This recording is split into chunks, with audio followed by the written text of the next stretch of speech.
한국직업방송과 연합뉴스TV가 함께 만드는 취업 전문 뉴스 투데이 고용플러스입니다. 공정거래위원회가 올해 국민을 위한 재벌 개혁을 시작하겠다고 밝혔습니다. 우선 대기업의 일감 몰아주기부터 끊어내기로 했는데요. 처벌은 강화하고 사각지대는 없애겠다는 방침입니다. 김보윤 기자입니다. 공정거래위원회는 올해 최대 과제로 대기업의 일감 몰아주기 근절을 꼽았습니다. 일감 몰아주기는 편법적인 경영권 승계 방법으로 악용될 뿐만 아니라 중소기업의 성장 기반을 무너뜨린다는 겁니다. 실제로 총수 2세의 지분이 많을수록 내부거래 비중이 높았고 이런 내부거래는 부동산 임대업 등 중소기업이 몰려있는 분야에서 많이 발생했습니다. 공정위는 일감 몰아주기로 적발되면 회사는 물론이고 총수 일가 개개인에 대해서도 엄중히 제재하겠다는 방침입니다. 올해 공정위가 처음으로 대기업에 대해 제재한 사건 역시 하이트진로의 일감 몰아주기였고 이를 주도한 총수 3세와 임원진은 모두 검찰에 고발했습니다. 과거 대기업들의 꼼수가 통했던 사각지대는 없애겠다고 밝혔습니다. 그룹에서 분리된 계열사가 여전히 기존 그룹과 상당한 거래를 하면서 사실상 일감 몰아주기를 이어갈 경우 다시 계열사로 편입시켜 제재하기로 했습니다. 또 지난해 12월부터 시작한 대기업 소속 공익법인에 대한 조사는 1차 실태 조사가 끝나는 내로 2차 조사에 들어갈 예정입니다. 재벌 개혁에 시동을 건 공정위. 이 같은 정책들을 통해 국민들이 공정경제를 피부로 느끼게 하겠다는 게 올해 공정위의 목표입니다. 연합뉴스TV 김보윤입니다. 네, 최저임금 인상으로 울상인 중소협력사를 돕기 위해서 삼성전자와 현대차가 팔을 걷어붙였습니다. 납품 단가를 올려주거나 인건비를 지원해주겠다는 건데요. 업계 전체로 확산될지 주목됩니다. 배삼진 기자입니다. 대기업 가운데 최저임금 인상에 맞춰 가장 발빠르게 움직인 곳은 삼성전자입니다. 올해부터 최저임금 인상분을 1차 협력사에게 매기는 납품 단가에 반영하기로 한 겁니다. 2, 3차 협력사의 임금 부담이 고스란히 1차 협력사에 전달되는 만큼 차액을 보존해주는 취지입니다. 1차 협력사가 2차 협력사에 물품 대금을 전액 현금으로 지급하는 것을 돕기 위해 물대 지원 펀드도 운영하고 있습니다. 현대차 그룹도 중소협력사를 챙기기 위해 1,500억 원을 내놨습니다.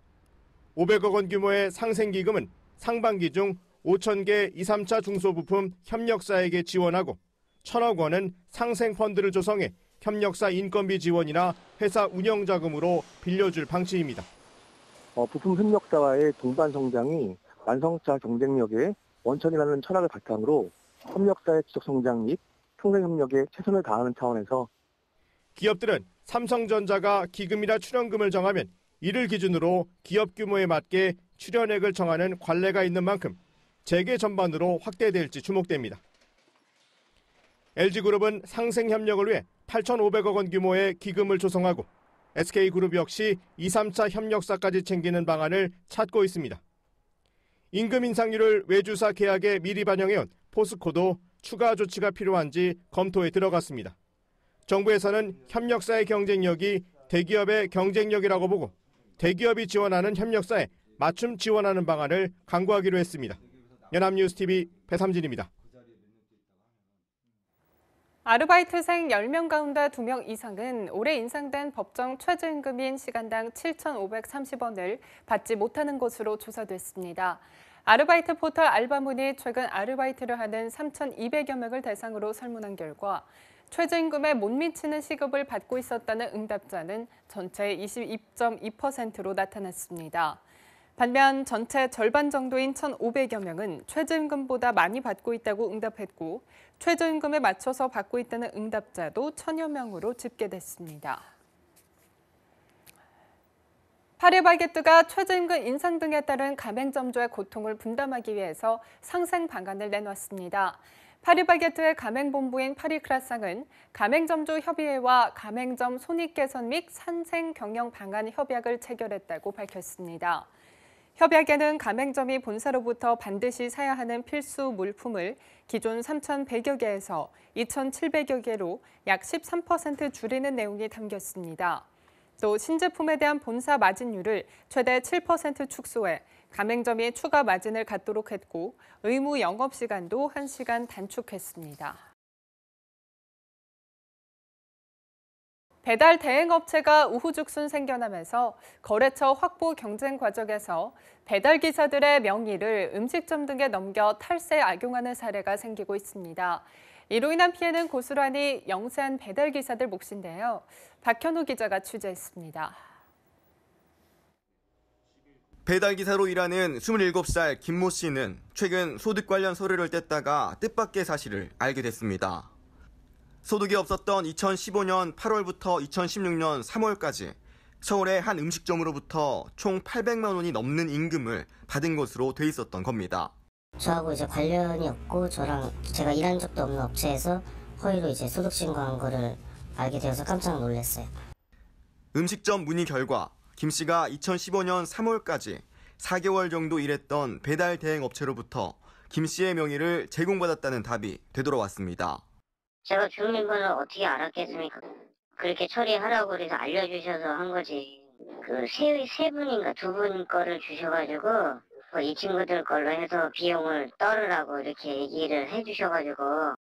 음식점이 배달업체 측에 지급한 비용에 대한 증명서 발급 대신 배달업체가 과거 잠깐 일했던 김 씨 등의 주민번호를 동의도 없이 넘겨준 뒤 이들에게 임금을 지급한 것처럼 꾸며 비용 처리를 하게 한 겁니다. 배달업체 측은 명의 도용뿐만 아니라 탈세 등 위법 행위에 대한 잘못은 인정하면서도 과거 업계에 암암리에 퍼져있던 관행이었다고 말합니다. 그 부분에 있어서는 그러니까 잘못된 걸 인정하고 그때는 그게 관행적으로 좀 그런 부분이 있었어가지고. 이로 인해 국가에서 미취업 청년에게 제공하는 혜택 등을 받지 못하게 된 김 씨는 국세청 조사와는 별개로 두 업주를 주민등록법 위반 혐의로 고소했습니다. 연합뉴스TV 박현우입니다. 네, 지난해 민간기업 남성 육아휴직자가 처음으로 연 10,000명을 넘어섰습니다. 남성 육아휴직제를 도입한 지 22년 만인데요. 하지만 대기업과 중소기업 간 양극화도 여전한 것으로 나타났습니다. 강은나래 기자입니다. 이른 아침 출근하는 아빠에게 어린 딸이 인사를 건넵니다. 아빠 또 놀러오세요. 일만 하느라 아이에게 손님이 돼버린 아빠들의 비애가 묻어나는 한 제약회사 광고입니다. 지난해 민간기업 아빠 육아휴직자는 10,000명을 돌파했습니다. 남성 육아휴직이 허용된 지 22년 만입니다.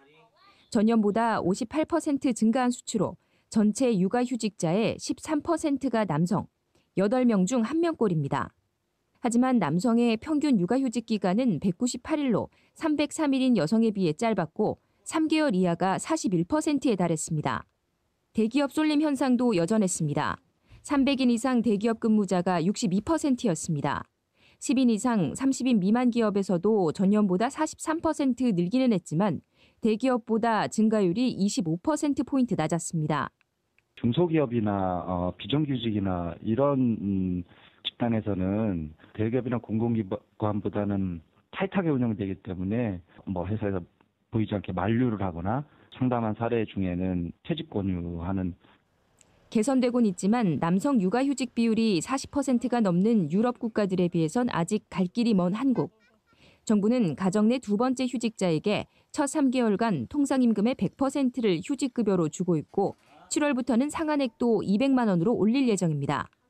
하지만 근무 환경 때문에 휴직 자체가 먼 얘기인 중소기업에 대해선 보다 현실적인 대책이 필요하다는 지적입니다. 연합뉴스TV 강은나래입니다.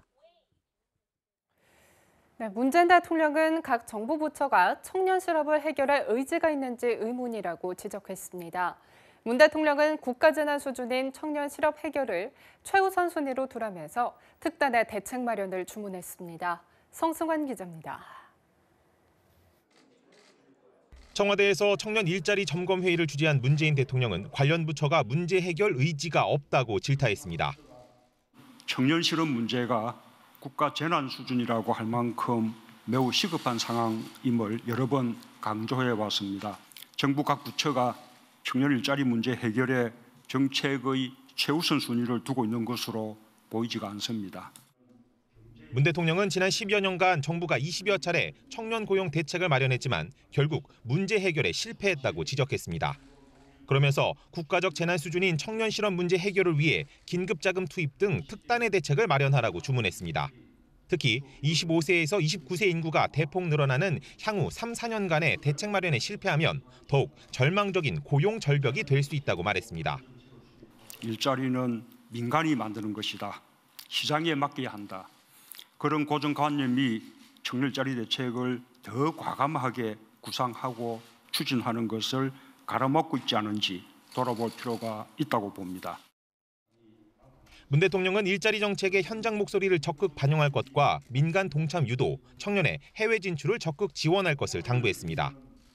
청년 일자리 문제는 경제의 문제 그 이상입니다. 우리 젊은이들의 꿈과 희망, 미래를 지켜주는 것입니다. 정부가 꼭 해야 할 일이고 국가가 존재하는 이유이기도 합니다. 문 대통령은 임기 동안 청년 일자리 해결에 국정 역량을 총동원할 것이라며 다음 달 종합대책에 충실해달라고 당부했습니다. 연합뉴스TV 성소환입니다. 경제적인 사정으로 그동안 내지 못했던 국민연금 보험료를 내겠다는 신청자가 쇄도하고 있습니다. 국민연금공단에 따르면 지난해 국민연금 초후납부 신청자는 13만 8,424명으로 1999년 초후납부 제도가 도입된 이후 역대 최대였습니다. 초후납부는 경제적인 어려움으로 보험료를 내지 못했던 사람들은 나중에 납부할 수 있게 한 제도입니다. 특히 2016년 11월부터 과거 한 번이라도 보험료를 낸 적이 있는 경력단절 전업주부 등 무소득 배우자도 추납이 허용되면서 국민연금이 노후 준비 수단으로 인기가 높아졌습니다.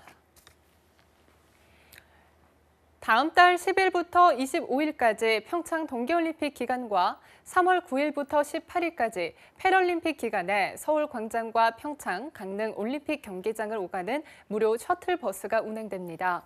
서울시는 버스 공유 플랫폼 운영사 위즈돔과 이 같은 내용의 무료 셔틀버스 운행 업무 협약을 맺는다고 밝혔습니다. 올림픽 경기 티켓이나 평창, 강릉 문화올림픽 공연 티켓을 가진 누구나 인터넷과 스마트폰으로 26일부터 시작되는 사전 예약을 할 수 있습니다. 재계 적극적인 후원으로 평창 동계올림픽 후원금이 1조 원을 훌쩍 뛰어넘으며 9,400억 원을 달성한 것으로 집계됐습니다. 최순실 국정농단 이후 위축된 기업들의 후원 문화가 올바른 방향으로 재정립될 거라는 기대가 나오고 있습니다. 이경태 기자입니다. 지난해 6월 말 8,840억 원에 불과했던 평창 동계올림픽의 재계 후원 및 기부금이 4개월 만에 1조 원을 넘어섰습니다. 당초 목표액 9,400억 원을 초과한 수준입니다. 이전 대회인 캐나다 밴쿠버와 이탈리아 토리노 동계올림픽 등과 비교하면 최대 2배 이상 많은 액수입니다. 500억 원 이상을 후원하는 공식 파트너사는 삼성전자와 SK, LG와 현대차 등 12곳, 150억 원 이상을 후원하는 공식 스폰서도 네이버와 한화, CJ와 신세계 등 11곳에 달합니다. 기업들은 특성에 맞게 현물이나 서비스 지원도 나섭니다. 삼성은 대회 관계자에게 스마트폰과 태블릿, 노트북 등을 제공하고 현대차는 수송과 의전에 필요한 차량을 지원하며 대회 기간 지구촌 시청자의 눈길을 사로잡을 계획입니다.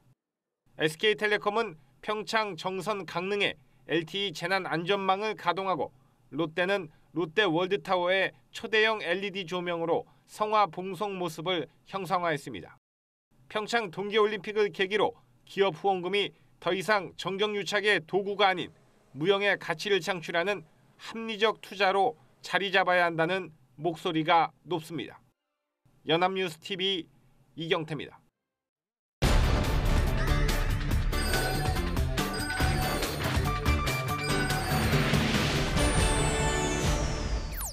네, 숨겨져 있는 알짜 직업을 소개하는 히든잡, 오늘도 투데이 고용플러스의 공식 취업 도우미 구보나 캐스터와 함께합니다. 안녕하세요. 안녕하세요. 히든잡 시간입니다.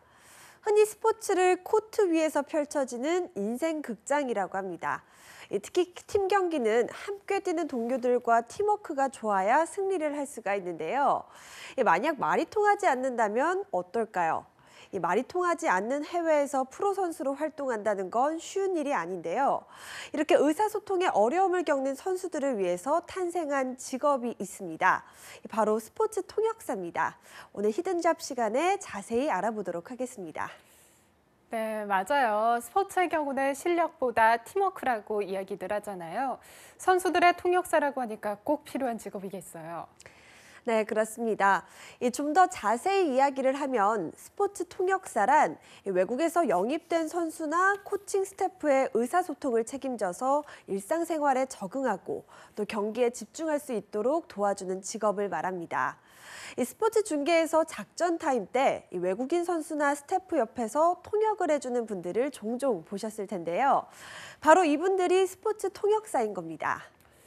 네, 그렇군요. 하지만 아직 낯선 직업이기는 한 것 같습니다. 아마 이런 전문 직업이 있다는 걸 모르시는 분들도 많을 것 같아요. 네, 그렇습니다.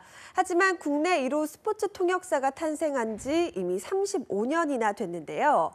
1983년에 포항제철 프로축구팀에서 브라질 출신의 선수 2명을 영입하면서 의사소통을 위해서 통역사를 고용한 것이 최초라고 합니다.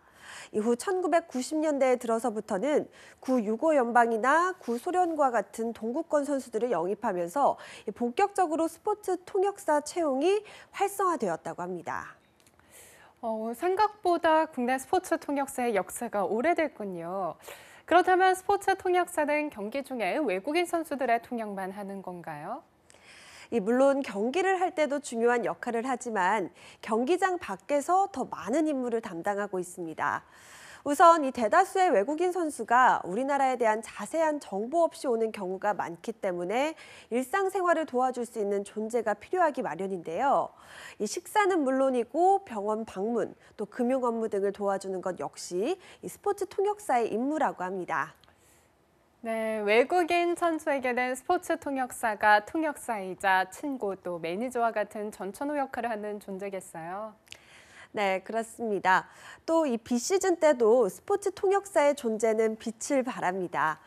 구단의 국제 교류 업무나 외국인 선수의 선발 과정에 참여를 하기도 하고 선수가 확정되면 입국 비자 관련 업무를 대행하기도 합니다. 뿐만 아니라 선수가 계약이 끝나서 귀국을 할 때도 마지막 순간까지 선수 곁을 지키게 되는데요. 이 시즌 때에는 24시간 선수와 함께 있다고 해도 과언이 아닐 정도로 바쁘게 움직여야 하지만 비시즌에는 상대적으로 시간 여유가 있어서 자율적인 여가 활동이 가능한 것이 스포츠 통역사의 직업적 장점이라고 할 수가 있습니다. 네, 그렇군요. 하지만 언어가 다른 선수와 감독 또 팀원 간의 커뮤니케이션을 담당하는 역할이다 보니 책임감도 클 것 같아요. 네, 맞습니다. 이 스포츠 통역사는 단순히 외국인 선수의 통역만을 담당하는 것이 아니라 구단과 감독, 또 팀원 간의 입장을 모두 이해해야 하고 전달해야 하는데요. 이 분초를 다투는 경기장에서는 감독의 작전 지시를 실시간으로 해당 언어로 의역해야 전달해야 하기 때문에 언어 실력은 물론 해당 스포츠에 대한 전반적인 지식, 또 그리고 선수의 눈높이에 맞춘 통역 실력이 필수라고 합니다. 뿐만 아니라 고액의 연봉을 주고 영입한 선수나 스태프인 만큼 구단에서는 외국인 선수나 감독에 대한 요구사항이 많을 수밖에 없는데요. 이때 발생할 수 있는 문화적 차이로 인한 갈등도 해결해야 하는 것 역시 스포츠 통역사의 능력을 판단하는 데 중요한 기준이 된다고 합니다. 이 정도면 외국인 선수를 영입할 때 스포츠 통역사의 고용 역시 필수적으로 따라올 것 같은데 그만큼 직업적인 전망도 받겠어요. 네, 그렇습니다. 현재 국내에는 외국인 선수나 코칭 스태프가 소속된 남녀 프로팀은 60여 팀이고 이 소속 스포츠 통역사는 약 100여 명 정도가 된다고 하는데요. 최근 외국인 선수와 스태프를 영입하는 추세가 증가하면서 이 스포츠 통역사의 수요도 점차 늘어나고 있다고 합니다. 과거에는 주로 영어가 가능한 통역사를 원했던 것과는 달리 중남미나 유럽, 또 일본 등지의 선수 영입 역시 활발해지면서 이 다양한 언어에 대한 통역사의 수요도 함께 늘어날 전망이라고 합니다. 네, 그렇군요. 그렇다면 스포츠 통역사가 되기 위해서는 어떻게 해야 하나요? 네, 일반적으로는 채용 공고가 올라오거나 이 추천을 통해서 일을 하게 되는데 특별한 자격 요건이 있는 건 아니지만 해당 언어가 유창한 건 필수고요. 관련 스포츠를 전공한 사람이라면 취업을 할 때 더욱 유리하다고 합니다. 고용 조건은 보통 1년 단위로 계약하는 경우가 많은데 연봉은 언어에 따라서 조금씩 다른 편이지만 일반적인 통역사보다는 대우가 좋고 또 연봉이 높은 편이라고 하니까요. 관심 있으신 분들이라면 꼭 한번 도전해 보시기 바랍니다. 네, 승리를 위해서 선수만큼이나 경기장 안팎에서 뛰어난 활약을 펼치는 스포츠 통역사. 스포츠를 좋아하고 또 외국어에 자신 있는 분에게 꼭 추천하고 싶은 직업이네요. 지금까지 히든잡 구본아 캐스터와 함께했습니다. 고맙습니다. 고맙습니다. 네, 투데이 고용플러스 오늘 준비한 소식은 여기까지입니다. 함께해 주신 여러분 고맙습니다.